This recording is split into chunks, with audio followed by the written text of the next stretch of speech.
Welcome to the Writer Dojo with your host, Steve Diamond. Permission to buzz the tower. And Larry Correia. Negative, Ghost Rider, the pattern is full. Today's episode, interviews. Welcome everybody back to the Writer Dojo. Glad to have you back with us. Today we're going to tackle a very different sort of subject. We've been talking about monsters for a little while because we love them. But today, and especially because of Larry's new book that just came out, a few weeks ago as of when this episode airs. And that book is called what, Larry? In Defense of the Second Amendment. All right. Now, Larry, that book is awesome. I read the early draft of it before legal took a stab at it. They made me tone it down a bit. Yeah.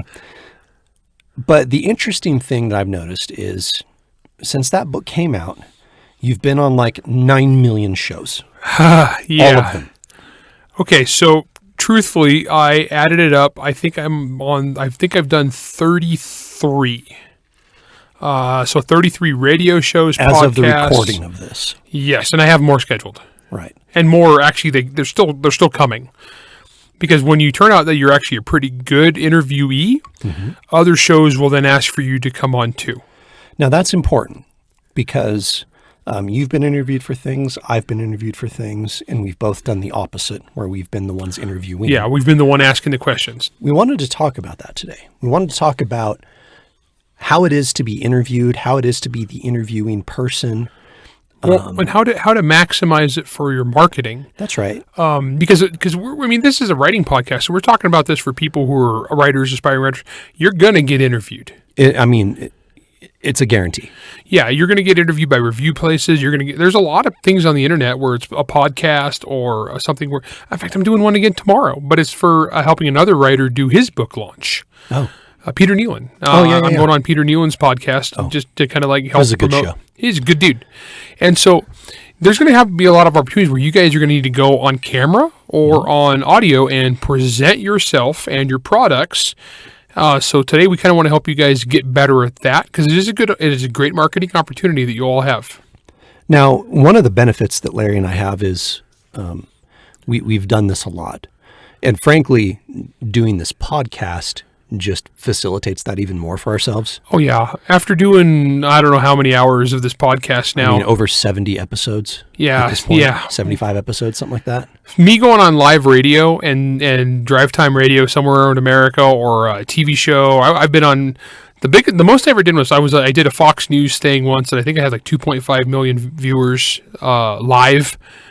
Geez, you want to talk about pressure there? Don't screw up. Well, yeah, the last thing you want to do is be on a show of that caliber, well, maybe not caliber, but show of that size. Yeah. And screw the pooch, right? And look like a dork. Yeah. And but yet we see it all the time. Yeah. And when Servants of War was released, you and I ended up together on tons of different shows. Yeah, we did a bunch of different podcasts together. Sometimes in the same room together, sometimes, elsewhere. And the whole thing is that whole time, every moment that you're on camera or on audio only, that's a moment for you to shine. That's a moment for you to prove that you're competent at what you do, that you can clearly and saliently give out your points of view, your discussion points, that you're able to take questions that perhaps you weren't expecting or that were difficult and be able to answer those in a manner that actually sounds intelligent without you going, my leg hair and stuff, That Corn Pop was a bad dude. So what we want to do, first I want to kind of set the stage. Part of this, for me anyway, I learned a lot of this because of talking with people, interviewing, having questions asked of me from being an LDS missionary. Yeah, that'll teach you to talk.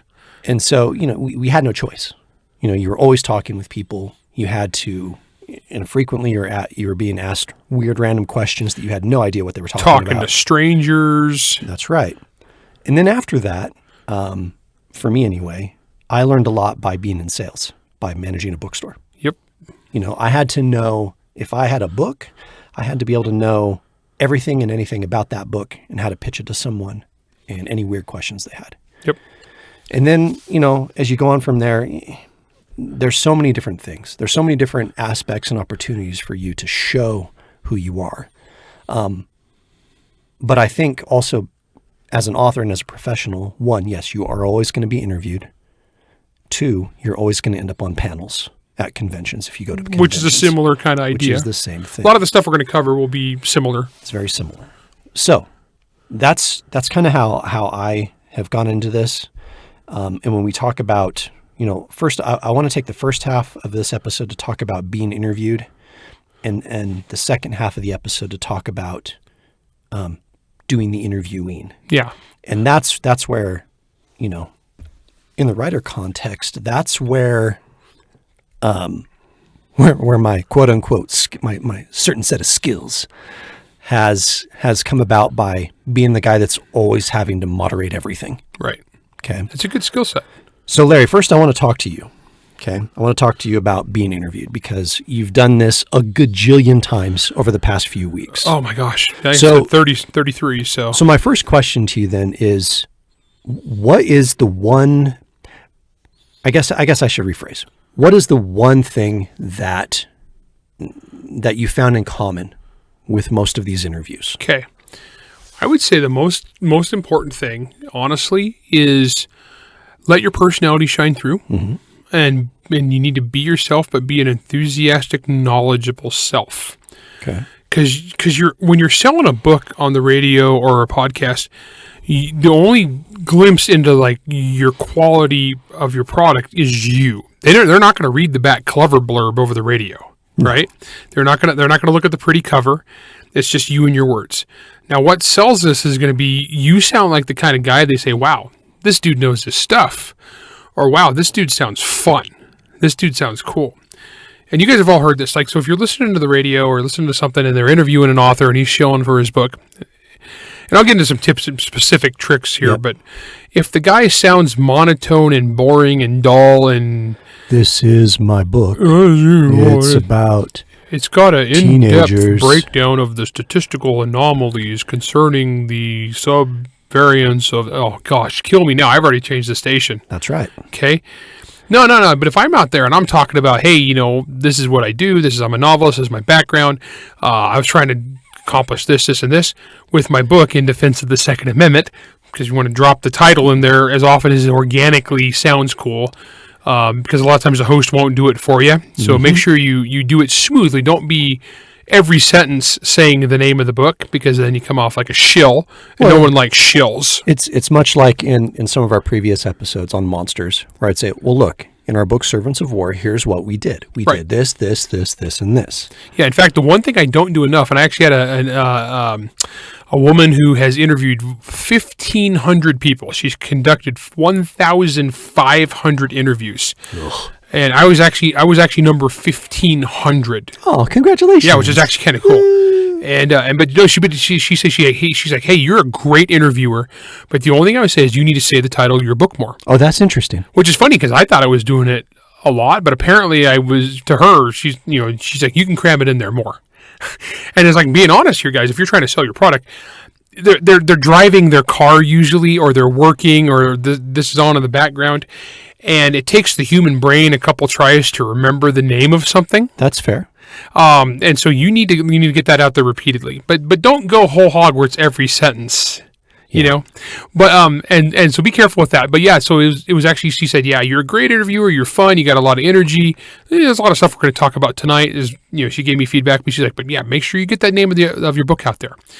On the dry and academic thing. Like I just did a Second Amendment book. So one reason I'm doing this is, how to put this, fiction. I've done radio tours for fiction before, and I've never found them to be worth it. Mm-hmm. I've done interviews and podcasts related to books and book reviews and that kind of thing, and those have been good, and I've gotten some return on those. Well, it's all about the audience. Right.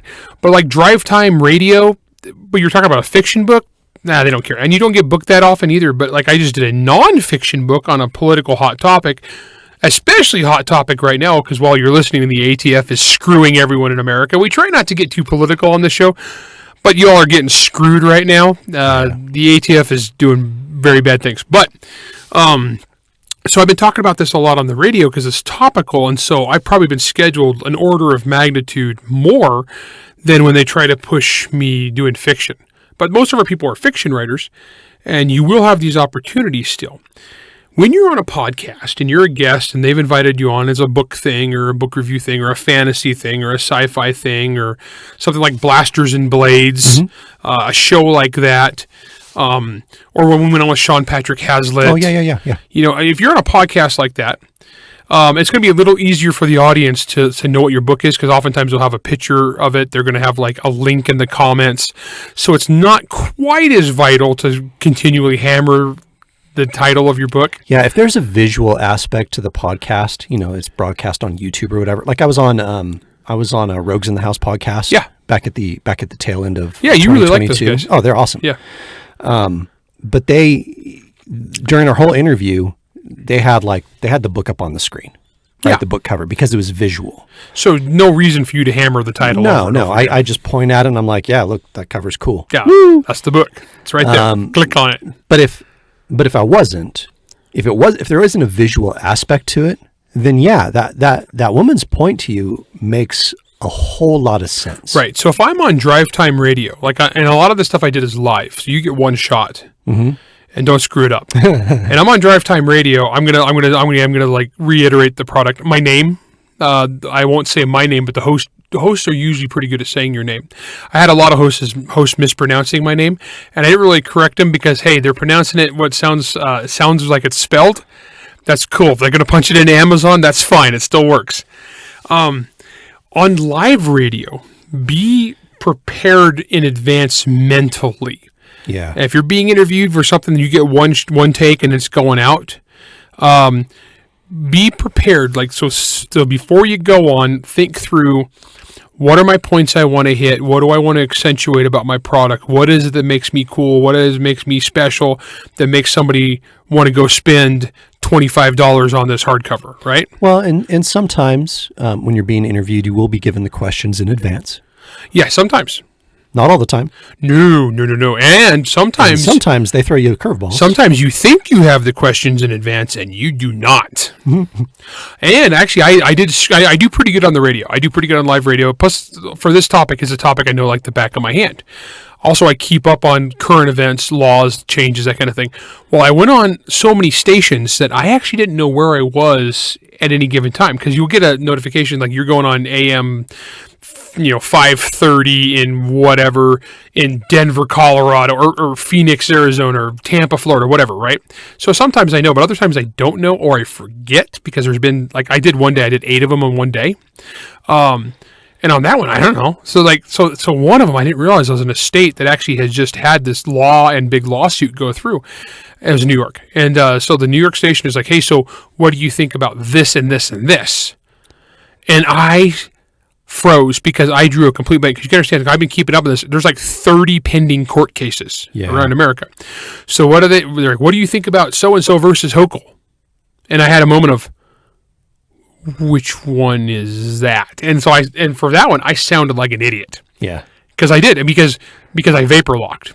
So if you're talking about your own book, though, that's not about current events, you have to keep up on 30 court cases, that is actually not a big deal because, Steve, Servants of War is a dark fantasy. How do you feel about that? How do you feel about trench warfare? Yeah, if you can't answer the most basic or fundamental thematic questions about your own work, boy, you need to sit down and learn your own book and learn about what it's touching on, whether we're talking about fiction or nonfiction.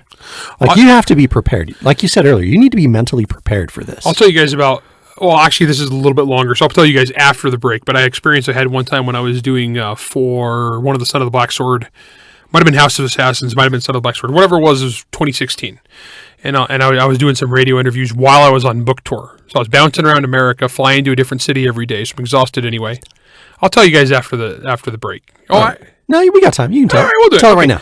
Yeah. So what happened was I had one that I had to get up at because of time zones. I had to wind up getting up at 5 o'clock in the morning wherever I was. Dude, nothing good happens before 7 a.m. And so I'm talking to the radio host, and it was one of those jocular radio morning guys.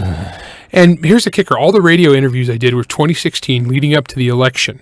Oh, yeah. So what did every single person, even though I'm on there, like, well, I'm going to write about my fiction novel, every single person went like, what do you think about Donald Trump?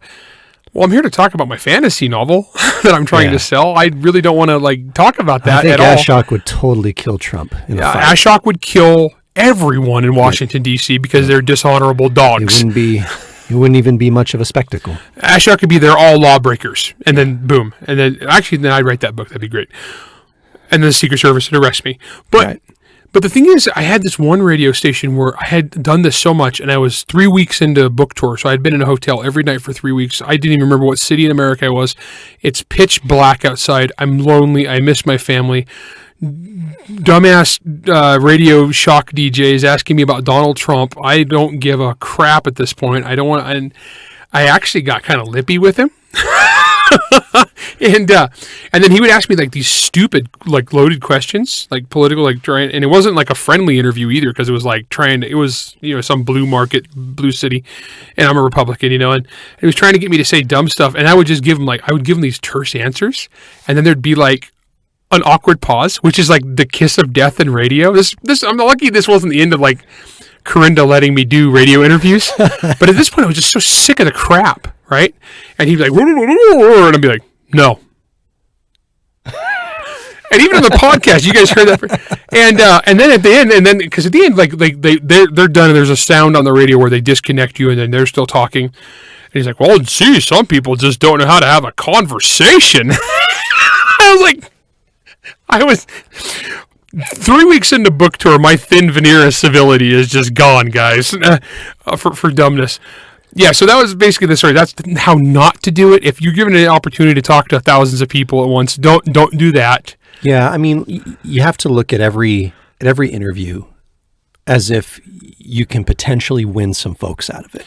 That's the goal. Every interview you do, you're looking to score a couple more readers. Yeah, I've been interviewed by a lot of people, some by myself, some with you, and sometimes the shows are big, sometimes they're not. And, well, heck, even to the point where, remember that we did that one signing up at the library. Oh, gosh. A few months ago. The tiny one? Yeah, and only a few people showed up. They were cool. Now, I want you listeners out there to think of this in the same way. In a way, we were sitting there and we were being interviewed. Okay, because we just pull up our chairs, and the few people that were there were just asking us whatever questions they wanted to ask. Now, it would have been really easy for us to be upset or be bothered by the fact that the marketing lead up to that show was pretty poor. The audience was not what we were promised when we agreed to do this, and they did no advertising whatsoever.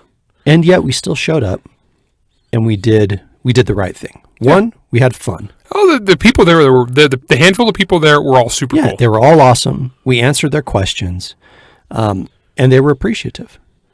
Now, think of that the same way as if you show up on a show where maybe they don't have the same listenership. You never know. You never know what the actual listenership is going to be. That's another thing, too.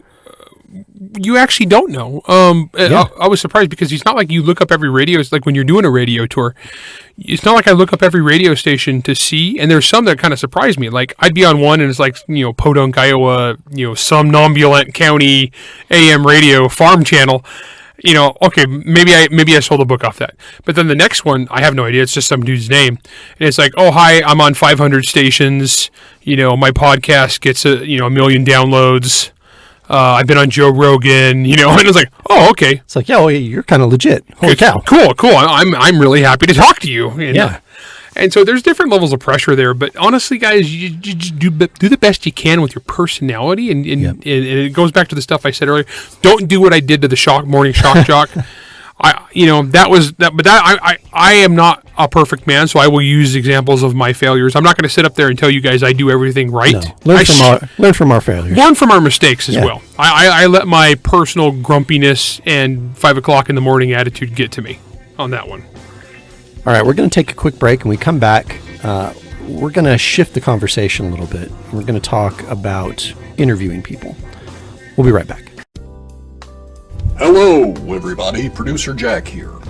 You know, it's not exactly a secret that I am a big old marketing nerd. I live and breathe this stuff.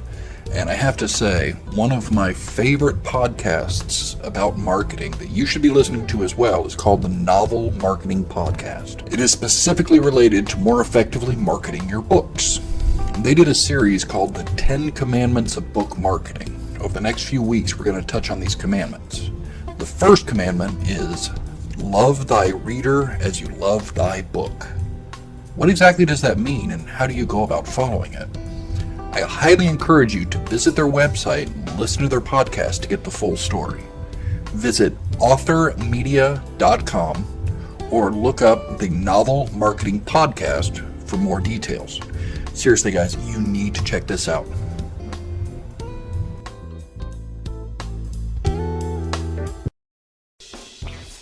Welcome back. So, Larry, we've talked a lot about being interviewed, and you gave some really, really good pointers on how to do it. Now, as always, look, I mean, we can't tell you what personality to have. That's up to you. Each person is your own. You're your own unique soul, and so you need to be able to channel kind of the cool factor that you have. Just like we always say with fiction, you tell your story in your voice because you can do that. Someone else can't. Yeah. Same thing with interviews. You know, you got to be yourself. You have to be able to show how cool you are. You have to be able to show, in some cases, how fun you are, how engaging you are. Right. Now, the flip side of You've gotten a lot more experience at interviewing people than I do. Yeah. So the flip side of this is interviewing people. Now, I don't have the direct interview experience as, say, that woman that you referenced in the very beginning. Oh my gosh, right? 1,500 people, yeah. Well, and individual interviewings and stuff like that. One of our friends, our mutual writing acquaintances, Paul Janess, he's actually interviewed quite a few people. And actually quite a few celebrities. Yeah, very good. And he's very good at it. He is extremely good at it. And one of the things the qualities that he has when he does this is, one, he's knowledgeable on the topic. Or if he's not knowledgeable on the specific topic, if it's a topic or the person. He gets knowledgeable. He gets knowledgeable as well as he can, and then lets the other person basically be the knowledge for him. Like he's the guy FanX used to interview all the Lord of the Rings Sean actors, and stuff like that. when they were out here. Of course. So I want to talk about interviewing people, but I want to do it in the context of you have been chosen, as many of you authors will be, to be the moderator on a panel. Okay. We had this question pop up on Facebook. It popped up today when we're recording this episode. So, we're airing a few weeks later. Anyway, we would have kept that question for the purposes of like a Q&A, but it popped up and I was like, well, hey, we're recording today, so I might as well address it. And it was directed specifically at me. So we were talking about moderating. Okay. Moderating is a hard job. It is. It's a thankless job too. And you've moderated a lot of panels. A lot. I've moderated stupid panels. Way more than me. Stupid numbers of panels. Yeah. Just for context, I've gone to Gen Con, which is the biggest board game convention in the country. And they had a writing track. It went away. Then they have another one now, which is better now. Good. And because they ran that into the ground. Yeah. The new guys doing it, they're good dudes. Anyway, point is, I went to these conventions, and for a few years in a row, I think each year I was moderating 8 to 12 panels a year. That's insane. Which is nuts. Because each one's an hour long. They're an hour long. They're on a specific topic. And you have a wide variety of authors on them, sometimes massive, massive authors, sometimes people who are just starting, sometimes a mix. It is your job as the moderator to ask intelligent questions, control the audience, control the authors, the other presenters, make sure that not one person is talking too much, or that if the person who isn't talking, that you're engaging them and pulling them into the conversations. Making sure that when the audience, if you leave enough room for audience participation, that they're actually asking questions rather than... That's a huge one.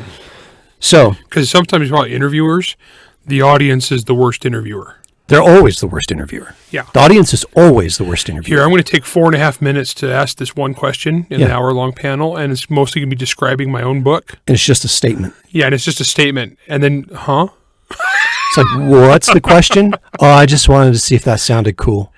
Yes, No. that's why Michael Brent Collings is like one of the greatest moderators of all time, because Michael Brent just who's a great writer too. We got to have him on the show sometime. He's a fantastic dude, horror writer, good guy. Michael Brent Collings will just bulldoze you. He will. Yeah. And look, as an interviewer and as a moderator, you have to be willing to do this. Okay. So there's a few things in prep of doing the moderating that I think you need to know. One, you should probably know the names of the people on the panel. That's helpful. If they're pronounced weird, maybe ask them their pronunciation ahead of time. I actually get them to introduce themselves rather than me introducing them. That way I can remember the actual correct pronunciation of the names. I still look it up beforehand, but I let them introduce themselves anyway. The idea of being a moderator or an interviewer is to have more prepped and more knowledge at your disposal than you will actually use in that interview or moderation job.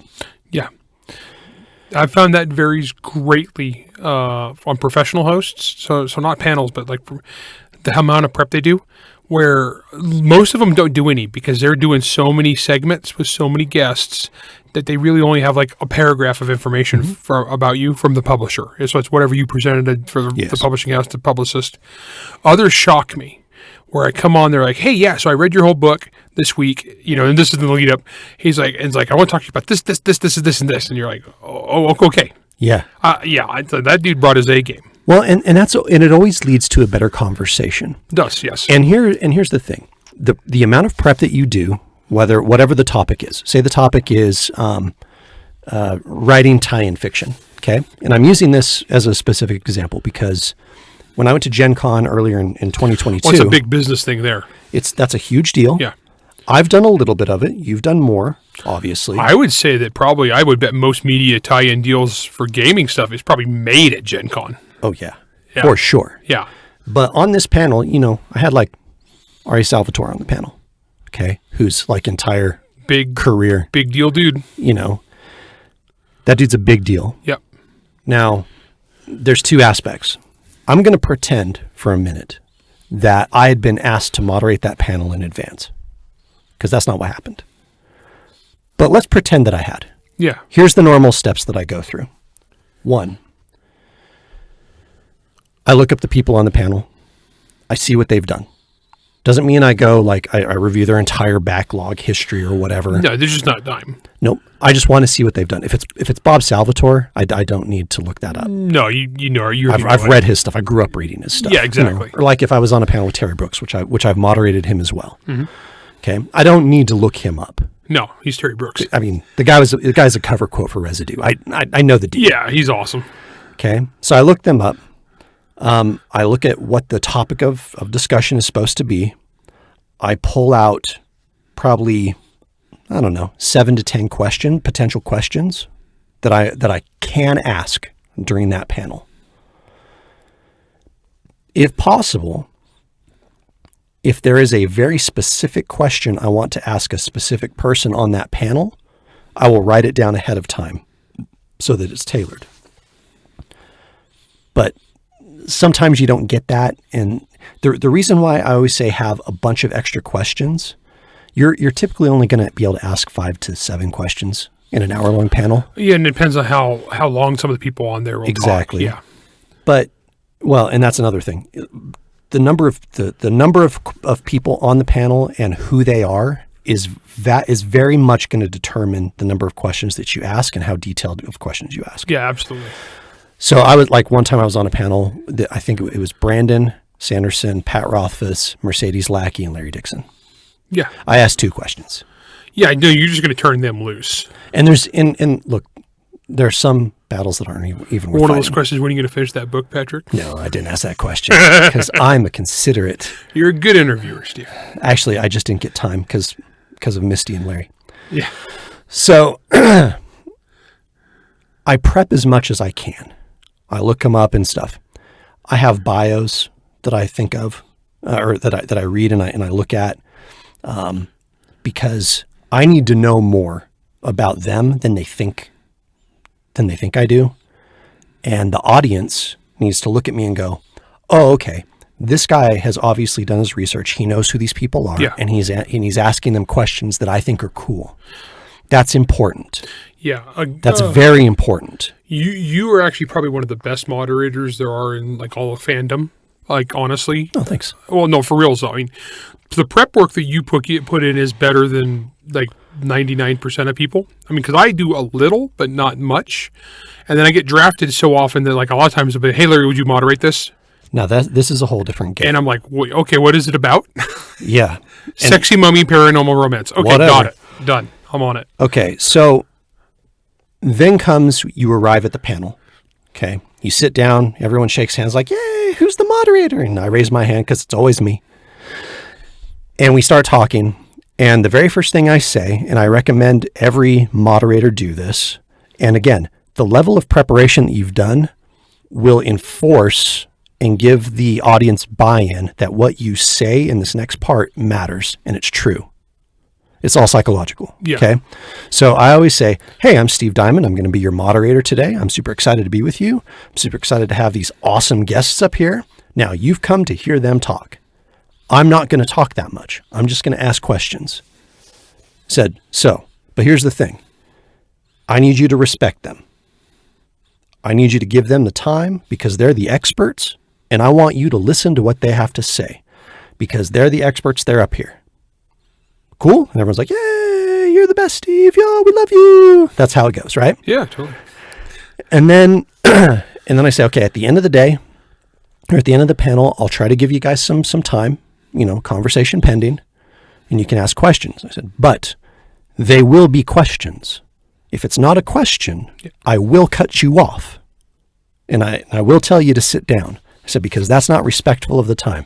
If you were supposed to be on this panel, you would be, but you're not. One of the things I've done when I had the big line of people asking questions, I'll be like, okay, cool, speed round. Yep, and I've done that too. Yeah, it's like you got 20 seconds to state your question. Yep. Let's go. Snappy. Let's get through this. Now, and I always try to make a joke in there or something, just to kind of so that way they don't feel like they're getting bulldozed. Exactly. Yeah. You gotta gentle it. Yeah, but the whole point is you need the audience to believe you that you will cut them off and that it's not personal. You just hate them. I mean, that it's not personal. That you love everybody equally or something. Okay? So that's how it goes. Now, during the course of the whole moderation thing and you're asking questions, I typically ask one or two, I let the people introduce themselves. They can introduce themselves better than I can introduce them. Yeah. Most times. And you want to give them an opportunity too. And I like giving people the chance to talk. It's actually the stuff I talked about the first half of the episode. Mm-hmm. That's their opportunity. They're the ones being interviewed. Yeah, they're the ones that get their product out there. Yes, they're the ones that's like, they are their product. Yeah, I'm Bob Salvatore and I've written 9 million books of tie-in fiction for Forgotten Realms. In fact, the only reason Forgotten Realms exists is because of me, blah, blah, blah, right? That's what you want. You want to give them the opportunity to say that. I actually do so one thing I learned is once you're kind of like a headliner level, you don't want to overdo it if it's a familiar audience. And what I mean, that's right. You don't need to sell yourself. You don't need to. The people are there to see you already. And I learned this from Jim Butcher, and I was just watching Jim Butcher in action. And Jim Butcher was very much, I'm Jim Butcher, and I write some books. And but everybody's like, yay, because everybody there already knows him. Yep. Now, if I'm in front of an audience that this is not my usual crowd, and it's like there's 500 people in the room and maybe 100 know me, then I'll probably give a little bit more. Yeah. But I never want to do an overbearing thing unless I have to establish dominance. Yeah. Every now and then on a panel, there's going to be some guy who tries to bulldoze his way through because he's the greatest mind in the history of literature. It's like the urban fantasy panel or the writing action panel, and the guy's written maybe thought about writing a short story once. Yeah, he's telling you how to do your job. He's written 2 short stories. Yeah. And he's got a book submitted to some press you never heard of that may or may not get bought. Right. And he starts telling me what's up. Made a deal to, I don't know, say something bad about a publisher to get his book published or something. Oh, Weird, yeah. right? You piece of crap. So in a situation like that, I'll just establish dominance. Yeah. I'll just be like, hi, I'm Larry. I'm the 800-pound gorilla in the room. And there's like, this is why. And then I'll list off like a ridiculous, a bunch I've published 30 books in the last 13 years. Yeah. Blah, blah, blah. And it's like I have X number of million books in print in this many languages, and I've won everything and blah, blah, blah. Right. And I don't like doing that, though, because you kind of come off as a dick. Yep. I only do that when, like, it's one of those... I've only seen you do that once, personally. Yeah, I think I've done it maybe 3 times in my life. Yep. You know, well, everything else, I just try to be chill and be cool, because no one likes a braggart. But sometimes it ain't bragging if you can do it. If you can back it up, you ain't bragging. And so sometimes you got a guy who's just being a dick. Sometimes you just need to establish, it's like, no, dude, I'm the silverback. You're a gibbon. Yeah. Exactly. Here's your banana. Yeah. Now, the interesting thing when you ask those initial, the introductory question, and then the follow, 1 or 2 questions to get the subject, the conversation rolling, it's your job as the moderator to keep your mouth shut. Heck yeah. Yeah. Keep your mouth shut. It's like an audit. Keep your mouth shut. Oh, yeah, there's nothing worse than a moderator who all of a sudden thinks that the audience is there for them. No. They're not there for you. They're not there for you. Okay? Yeah, stop flogging your stuff. Stop pimping your stuff. Just stop. Nope. And I need to be very, very clear on this. Keep your mouth shut, because no one's there to listen to you. Yeah. They're there because other people are really cool and are on the panel. One of the things I hate is when I am one of the headliners and then you moderate. And then that's put you moderating. That's like, because honestly, organizers don't do that, because you're actually putting the headliner guest in a really difficult position, because a good moderator is there to facilitate the discussion and let the other guests share their information. But if you're the headliner, and that means let's say you have a 100-person room, and 85 people in this 100-person room are there for you, and you're the moderator, and you're trying to let these other people talk, you're kind of defeating your own purpose, because the people in the audience want to hear the headliner. That's who they're there. That's who they bought tickets for. Yep. It's, it's a bad call. Don't scheduling people. Honestly, if I got any scheduling people listening to that, don't do that. You're setting everybody up for dissatisfaction. The audience is going to be dissatisfied if the moderator doesn't talk, but if the moderator does talk too much, everybody else is pissed. It's unfair to the other writers. Yep. So you set them up. There's a fail situation. Now, when I do wind up with that, usually what I'll try to do is I'll just try to facilitate a fun discussion. Or usually you just call me and have me moderate instead. Yeah, I've actually done that. There's been times where like, hey, Steve, I'm like guest of honor, and they have me moderate. It's a writing action panel, Steve. Why am I moderating it? And I'm the guest of honor. Yeah, and everybody wants to hear me, because like if there's one thing that I'm like one of the best in the world at, it's that. And so but I also want to I don't want to be unfair to these other 3 people. Yep. And so I want to give them a chance too. One thing too, guys, when you get big, don't be a dick as far as like give the other authors a chance to shine, but also know your place. Actually one of the first things Tony Weisskopf ever taught me. She's like, she has a little con talk. I think we've talked about this on the show before, where know your place in the food chain. So when you get on a panel and you're on a panel with like Larry Niven. Yeah, keep your mouth shut. Let Larry Niven talk, because he's Larry freaking Niven, right? Or so on and so forth, or whoever, Terry Brooks, whoever it is, Oh gosh. Which is funny, because Terry Brooks is a quiet guy. Yeah. You got to draw a conversation out of Terry Brooks. He's very quiet, but the thing is, it doesn't matter who the author is. I mean, Terry Brooks, Dave Carrico, whatever. They're fairly quiet individuals, but if you can, a good moderator can actually get the best out of these guys. Well, Terry and David both are guys where it's still waters run deep. Oh yeah. Oh, you know what I mean? Gosh. Then you got guys like David Weber. And I love David Weber. I love David. Cross yourself and hope that you make it. David Weber is like, honestly, people who've met us together is like, is he your real dad? Maybe. David is a boisterous man, and David will talk for the whole thing. Yeah, and you got to know that going into. And but then again, there's the other thing too. It's like know your place in the food chain, like in the ecosystem. You don't have to take crap off of somebody else who like they're on the panel and. Why are they at this con? They're friends with the panel. They've self-published one thing that sold 15 copies, and they're here. Give that guy a chance too, if he's cool. but you also don't have to like take crap off this guy. Yeah. So know your place in the ecosystem.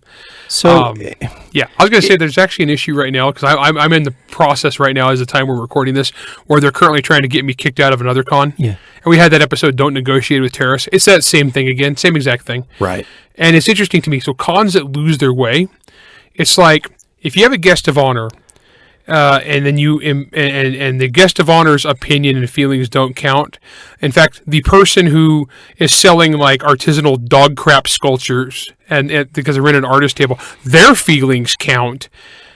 You're kind of screwing this up here, guys, because the audience ain't coming for the dude with the table that sells artisanal dog crap. Okay, you got maybe one person, their friend, that's going to come. Right. And if 85% of your other people are coming for this other guy, it's the same thing when you're scheduling your panels, when you're putting together your interviews. Just kind of keep that in mind. Try to make your audience happy. Well, and as a moderator, it's your job to make sure that whoever the big dog is on the panel, that they get preference. Give them what they just do. Yeah. Well, here's an interesting. There was one too. Is like playing it cool as far as like interviewing and interviewee. I was on a panel once, and I won't name the author's name, but I'll name the good author, like the guy that was cool. So I was on a panel with Jim Butcher, who I think the world of. I think a lot of Jim. Jim's rad. I think he's an amazing guy. I really respect this guy way more than most people in the publishing world. Mm-hmm. And somebody in the audience had a question to the fact. Oh, and Kevin Anderson was on the panel too. Kevin's a consummate pro. Kevin's a great guy. I love Kevin. And there's a third guy, and then me. And I won't say who the other guy is because his behavior on this was so ridiculous. I just laughed my butt off. So we're on this panel, and somebody in the audience had a question. Is like, have you ever done anything like have you ever had an emotional experience or something where like your writing has helped out a fan? Okay, that's an interesting question. I try not to and share those here's ones. the thing, and actually, because as soon as I thought I've helped people through illnesses, I help people through deaths. Yeah. Here's the thing. I was one of the most popular authors. I was the best-selling author in Baghdad and Bagram. Okay, a lot of people read my books because they were going through some crap. Yeah. I was a good distraction in the worst time of their lives. I helped people with cancer. Like I had people who was like, "Hey, man, your book." My wife died 6 months ago, and your book is the first time I've smiled. Mm-hmm. I read this, or I listened to Tom Stranger's the first time I laughed since my wife died. Stuff like that. It's heavy, dude. It's heavy, but I'm not going to give you specific. Not my story. No. So they come, and we're going down the line, and it comes to me, and I'm like, I do, yeah, and I hear those, and it's awesome, but it's cool, and I love it, but I'm just glad I got the help. I'm not going to like talk about specifics because. That ain't my thing. I mean, that's not my thing to share. That's not something you brag about. Yeah, it's not. And then publicly, it got to Jim, and Jim said something very similar. And he's like, I've gotten some amazing stories, heartwarming stuff, heartbreaking stuff. Oh, dude, guy at FenCon made me cry, dude. Yeah.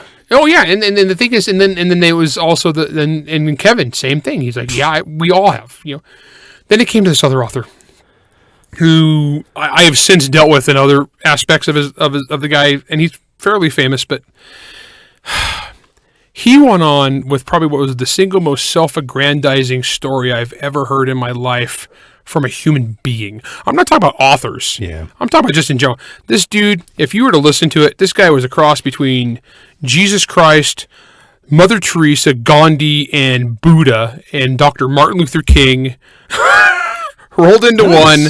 Oh, and nice. I listened to this, and I was expecting, it was so bloviating and full of himself. And I remember looking at Jim and Kevin while this was going on, because the three of us had all given fairly similar 20, 30-second answers. Yeah. Right?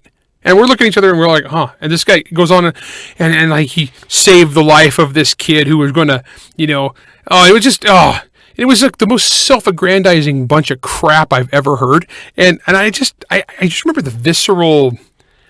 I can't even like put this in. I'm a professional wordsmith, and I'm trying to put this in world just kind of like the disgust I felt. I don't know. I guess the point of this long rambling story is when you're on a panel and you're trying to represent who you are. Be aware of what you're selling. Be aware of who you are and what you're trying to pass off as truth and reality. Because I listened to this, and I could smell the bull crap. I mean, it was the most.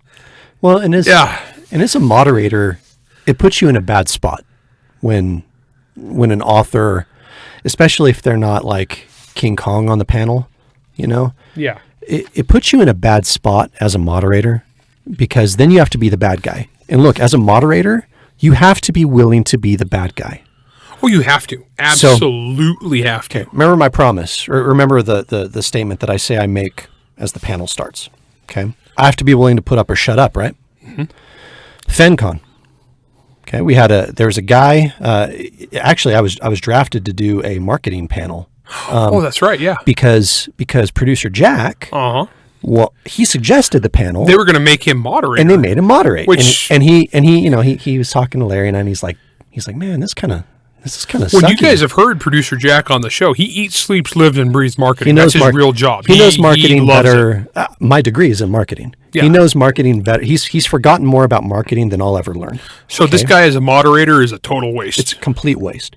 So I told Jack, I was like, hey, bro, like, I can moderate anything because I don't talk. I just ask a question and let people talk and then do their thing. I said, let me moderate. He's like, yeah, that'd be awesome. So I did. I gave my spiel at the beginning. Oh, and one other thing. If you ever put in that situation where you're being asked to moderate last second, don't ever say that. Don't ever be like, well, I just got put on here to moderate today's. I have been guilty of that. Don't do that. Yeah, you're right. I've done it, and it's not good. Because it psychologically immediately turns the audience as, oh, well, this person isn't prepared. Yeah. So anyway, point is, I get It's up probably there. not good for me to go, hey, what's the topic? Right. Not unless you're joking. Not unless you're joking at the beginning, yeah. right? And I'll make that joke on occasion. I usually pass it off as a joke. So we go through the thing. We go through the panel. People are asking great questions. It was Jack, Bill Webb. Oh, yeah. Smart guy. Great guy on the panel too. Yeah, good dude. And some lady, I can't remember the I lady's ate name. burgers with him in Las Vegas. The lady wrote like cat books is all I can remember. I can't remember what her name is. Yeah. She was really cool too, though. Great panel, actually. And towards the end, I opened it up for questions, and a guy was like, yeah, I think that, we should be able to do da-da-da-da-da. And he was just talking. And within 10 seconds, I stopped him. I said, what's your question? He's like, oh, well, I was just thinking, and he didn't answer the question. I said, no. Like, I'm going to have to move on if you're not going to ask a legitimate question within 10 seconds. Nice. Okay. There was only 20 people in that panel, in that room. Okay. But look, you have to be willing to be the bad guy. It's one of those small, intimate panels, especially. Mm-hmm. Yeah. You got to, they don't feel the social pressure. They don't. Yeah. Now, here's the other thing that always happens. And this episode's running a little long, but this is an important question. It's an important skill. And as you can see, as I'm talking about what it's like for a moderator, Larry's giving you the flip side of this at the same time. So it's giving you a really interesting, good perspective. Now, as a moderator, and this happened to Larry, he's talked about it. This has happened to me more times than I can count. As soon as it becomes known that you're a moderator and that you're halfway decent at it, you will always be asked to moderate, whether or not that's on the schedule. So, Gen Con this year. Gen Con 2022. The fog was heavy in the air. No. So I get to this panel, and this goes a little bit to what you were talking about earlier, know your place. I've written, I think, one or two actual legitimate tie-in fiction stories. And then if you count like stuff that I wrote like for Monster Hunter or whatever, like that, it ties in. I've done that too. It's for somebody else's IP. Right. I've done a little bit of it. I'm pretty good at it, but I've done a little bit of it. I'm on this panel, and it's like Bob Salvatore and like the guy in charge of all of Chaosium's Cthulhu stuff. Oh, okay, yeah. Like it's and then Matt Forbeck for Warhammer. Oh, who has done so many. Yeah, cool guy. He's done a lot. Like those are the people on this panel, right? And I get up there, and they're like, "Oh yeah, who's moderating this panel?" And I'm like on the edge, like staring off to the side, like, please don't say me. Please don't say me. It's not on the schedule. It's not on the schedule. Dang it. I really want to talk in front of Salvatore. And then they all just kind of like, well, And then one of the con organizers, he's like, "Oh, Steve, I think it's supposed to be you." I'm like, "Oh, it's not on the schedule." He's like, "Oh, shoot." And so I just stopped him. I said, "You know what? I got this. Don't worry about it." He's like, "Are you sure?" I'm like, "Don't worry." So they sat down. Within 5 seconds, I turned to the audience. I'm like, "Hi, guys. I'm Steve Diamond. I'm your moderator today. Blah, blah, blah, blah, blah." Not once did I say, this was the first time I just found out I'm the moderator. You know? And I went through. It was easy. It's tie-in fiction. And I have Salvatore on the panel. It's freaking easy. And you've done this. I've done this I've done this panel before. Yeah. So I go through, I ask the questions. I ask them to introduce themselves. As they're introducing themselves, I'm frantically taking notes on some of the other people. I mean, I knew who most of them were anyway. Yeah. And then I start asking generic questions. And then as they're giving various answers, I write a specific question that I want to ask each person that's directed just at them. No one else. If the other people want to tag in and stuff, that's fine. But I wanted a personal question. And I do this on every panel now that I moderate. So we get through the line of questions for the first two, and then I'm like, "Hey, Salvatore, you started doing this back in ye olden days, and how have you seen the industry change as far as tie-in fiction and acceptability?" Dude, I was in high school. Right? Yeah. And so we go through, and it becomes this very involved conversational panel. Okay, the whole time. At no point, and it happened to me again the next day. Okay, but anyway, we have the panel. It's actually probably one of the best moderating jobs I've ever done. It was great. I get off the panel.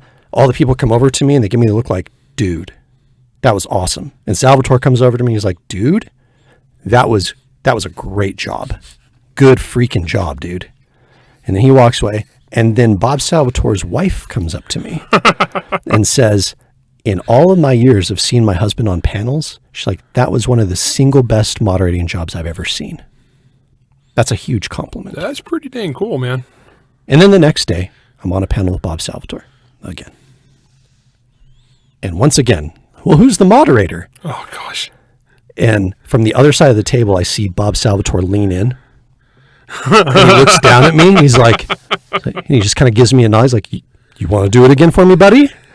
And I'm like, "Fine, it's you. I will do it for you." So I do it again, and it's great. My point to all of this is, I talked earlier about how you want to be prepared. You want to be over-prepared. Sometimes you can't be. So you have to be able to be fairly knowledgeable, ask simple questions that generate conversation, and learn how to take their responses in order to build a follow-on question that relates to them. Well, the more you do it, too, you keep the skill sets with you. So if you do it enough, once you have the skill sets, whether it's being the interviewer or the interviewee. Correct. Like, if you can drop me into a surprise interview and say, "Hey, Larry, 100,000 people are watching this live, go." I can do it.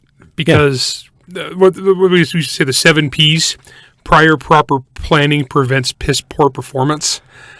The more practice you guys get at presenting yourself or working this kind of thing where you're working the crowds, the better you're going to be able to present. Mm-hmm. And it all carries over. It's all useful. It is. And I think the biggest thing with all of this is to present yourself in such a way that you're able to show not just and showcase not just the qualities, the good qualities and the cool stuff that the other panelists are doing, but in terms of if you're interviewing them, but also it shows well for yourself too. And then on the flip side, if you're a courteous interviewee, you're able to show yourself in such a light that people go, "Oh, dang, like, oh yeah, I really like what that guy has to say in general." It's one thing to be, I mean, you and I have both been on panels where you have the one person that just shills their stuff endlessly, ad nauseum. So annoying. As far as you know, it's like every question about everything always relates back to whatever book of the week they have out. And that's annoying. Whereas you and I, when we get on panels, we're always like, "Oh yeah, and then I read this Jim Butcher book that he does this thing really well. And this person, that person." So many other people when I'm on panels. especially if it's somebody on the panel that I've actually read them, by golly, I go out of my way to try to plug them. Yeah. I try to be a gracious, which is interesting. I'm just thinking, like, once again, they're trying to kick me out of something, how I'm always portrayed versus like what so I get on the show and I talk about like what I actually do. Dude, if I'm on a panel with somebody that I've read their stuff, I will guarantee you that I will find a way to plug their work, because I know at this point in my career, there's a big chunk of that audience is my people, right? Yep.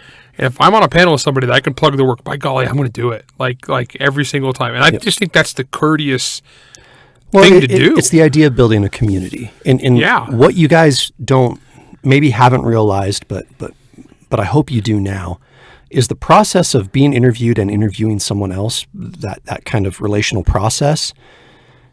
You can use it to make things better. You can use it to build up a community, not just amongst yourselves as authors and artists and creative types, but with your audiences as well.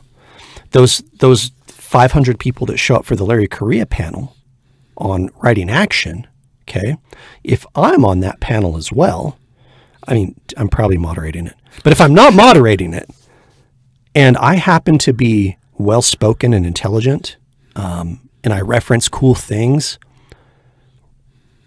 what are the chances that some of those people in the audience are going to be like, hey, I like what that guy has to say. He says things cool. I like what he's doing. I'm going to read him. It's much higher than if I'm like, well, the only person in this room that can write action is me, so y'all can suck it. Well, there's a thing too, is like the more you do that kind of thing, like a little logo level thing, it's all presentation. Because then one day you wind up on the Ethan Van Sciver show. Yeah. Or you wind up on a 5-hour long Rakita Law live stream until like 2:00 in the morning. And you know what? You're prepared for that stuff because you've talked and talked and talked. Plus, those guys are just cool as hell. Yeah. They're just fun guys. Like Yep. Ethan is legit a cool guy. Nick is legit just a cool dude. Yep. And I love like just kind of hanging out with them. You know, and they're just but huge audiences, huge giant audiences that these guys have developed. So as you do this and more people get to know you, you're going to get more opportunity to go out and present your stuff to our judges. So it's all about how you conduct yourself in front of them. Yep. You know, Be prepared, as we've talked about. Yeah. Whichever seat you're in, be prepared. Be over-prepared if you can be. And then present yourself well. You know, again, this is all about branding. You are your own brand. So present yourself well. And, you know, don't be a jerk face. So with that, we're going to leave you with this kind of supersized episode. Larry and I kind of get going on this topic. that's a big one. Yeah. We, believe it or not, actually, we both like talking about this specific topic. It's kind of cool. There's an art to it. So anyway, we hope that answered your random questions out there, people. Yeah, hey, look, we're always open for more questions from you guys. Submit them, especially our supporters. Submit us more questions. We'll answer them as best we can. And yeah, this is the Writer Dojo. We'll see you on the next one. Writer Dojo is Steve Diamond and Larry Correia. Produced by Jack Wilder and Bear and Hare Studios. Theme song, Word Mercenaries by Craig Nivo. New episodes come out every Wednesday wherever you stream your content. If you enjoyed this podcast, you can help support us by going to anchor.fm/WriterDojo, by leaving a 5-star rating and review, and by helping to spread the word. To advertise on the Writer Dojo, email ads@writerdojo.com. All questions and comments can be emailed to questions@writerdojo.com. Yeah. My leg hair and stuff, you know. Corn Pop was a bad dude.